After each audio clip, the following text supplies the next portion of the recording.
Hi అండి అందరికీ. ఇప్పుడు 'ఐబొమ్మ' రవిని అరెస్ట్ చేశారు కదా! ఇప్పుడు తెలుగు ఫిల్మ్ ఇండస్ట్రీ ఒక ప్రొడ్యూసర్ ఏమంటున్నారంటే అతన్ని ఎన్‌కౌంటర్ చేసేయండి. ఆ! అతని వల్ల మాకు చాలా నష్టం జరిగింది. మీరు చేస్తారా? లేకపోతే మమ్మల్ని చేయమంటారా? అంటున్నారు. అంటే అలా అంటే కాదండి. ఇది ఒక చట్టం పద్ధతి పరంగా నడుచుకోవాలా ఏదే గాని. మనం ఒక పాడు పద్ధతి అనేది ఉండాలా. మీరు చెప్పిర్రు కదా అని మీరే జడ్జి అయిపోయారేంటి మీరు ప్రొడ్యూసర్ అంతే. కానీ మీరు అట్లా తీర్పు ఇయ్యకూడదు.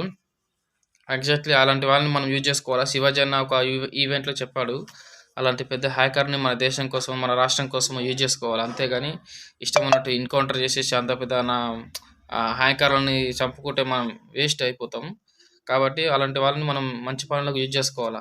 ఆయనకు సాలరీయో లేకపోతే ఏదో కొంత డబ్బులు ఇచ్చి మనం ఉపయోగించుకోవాలా. అంతేగాని ఎన్‌కౌంటర్ అనేది అది తప్పు మాట. ఓకే. అలా అనకూడదు. నిజంగా చెప్పాలంటే తనని ఒక మంచి మంచి పనులకు యూజ్ చేసుకోవాలా. కానీ దానికేందో అది తీర్పు కోర్ట్‌ల చట్టం ప్రకారం నడుస్తది అంతే. మీరు చెప్పిర్రా, నేను చెప్పిర్రా అని ముఖ్యం గాదు. ఓకే. సరే. ఏదో తప్పు పని చేశారు ఓకే. సబ్స్క్రైబ్ చేసుకొని, లైక్ చేసుకొని ఇలాంటి మంచి మంచి వీడియోలు పెడుతుంటా.